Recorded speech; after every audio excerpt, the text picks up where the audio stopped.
I am late with this review, so for that I'm sorry, but what can you do, especially with, well, I should have had this review ready by now, but it turns out I didn't, so what can you do? I'm Megaman NG, and I welcome you to the Power Rangers Dino Fury Season 1 Finale Review, Episode 21, Void Trap.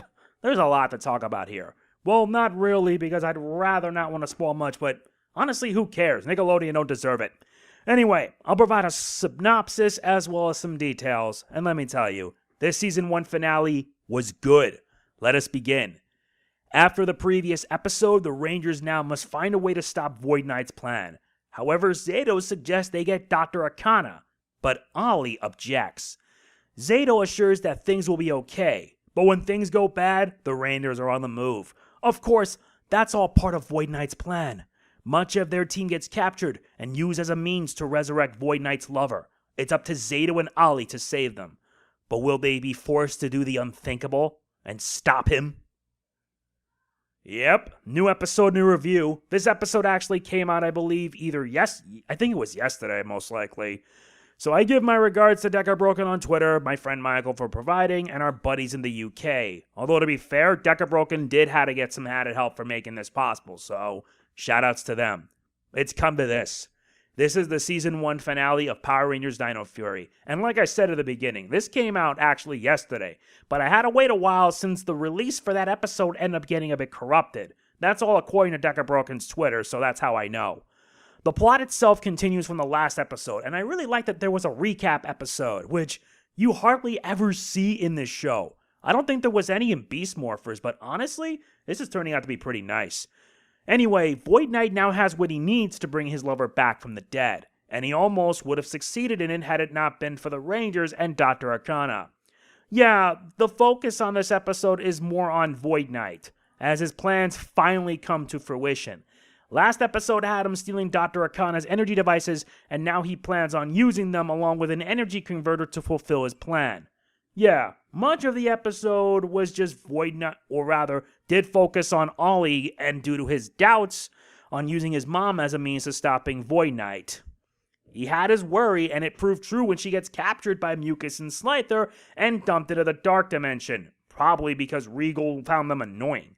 This led to Zayto bringing out the Zords. And speaking of the Zords, we get the debut of the T-Rex Cosmic Megazord, where the T-Rex Champion Zord combined with the Light and Shadow Raptor Zords. And it was really awesome, since that helped finally take down Regal. The Rangers, however, dealt with Boom Tower. And yeah, Boom Tower's back, again. This marks the end of both Boom Tower and Regal, because without Regal, Boom Tower ain't coming back. Thank God for it. But then, it leads to the second half of the episode, where Void Knight's plan is enacted, and he decides instead to drain the energy of the Rangers and the Dino Hand statues, since, well, the device itself now connected to the morphing grid, all to resurrect his lover. This means that Zayto, Ollie, and even Dr. Akana have to stop him. And yeah, it had a lot of build-up for it, because it was just building up nicely.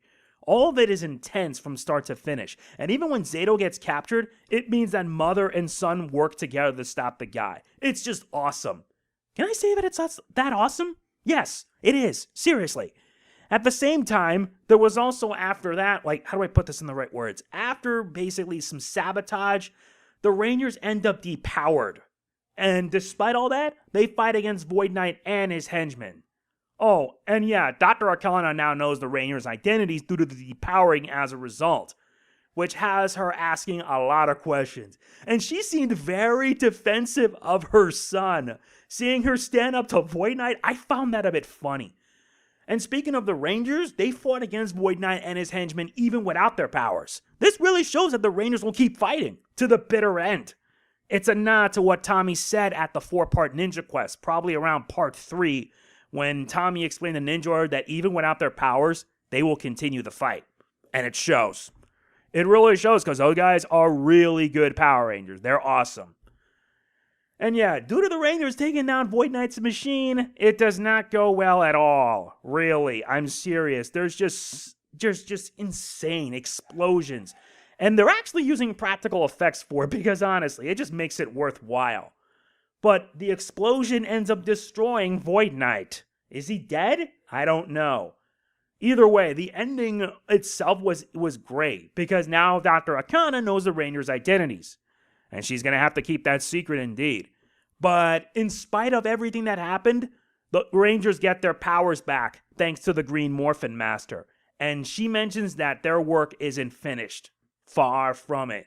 And when Zayto wonders about what happened to his home planet, she just disappears. Something ain't right. With Season 2 on the horizon, you know there's more work to be done. Not to mention the ending. The ending, yeah, we don't know what's going to happen to Void Knight. Because the last shot shows that his lover is still in the pod, but Void Knight's helmet has been damaged. What's going to happen? Who knows? The only thing I hope is that we actually get to see what happens, like with Void Knight, and his motivations. We learn about his backstory and everything. It's just nuts. Overall, this episode was awesome, and it provided a perfect balance. One half having Void Knight's plan coming to fruition, with the Rangers trying to stop him, and the other is, well, everyone stopping Void Knight. It just felt so right. It just felt so perfect. And I can say with certainty that this finale was solid. It really is. It had a good amount of build-up, and it built up well.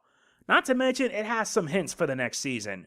Although next episode is the holiday special one, so that's going to be coming. Whatever the case, I can't wait for it. And I can't wait for it even better because Season 2 is going to be on Netflix, not on Nickelodeon, meaning that the deal that Nick had with Saban that would last 10 years is finally coming to an end.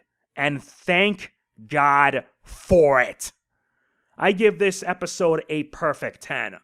Solid finale, amazing finale, an intense one that helps set things up nicely for the next season. And I so can't wait for what the next season will bring.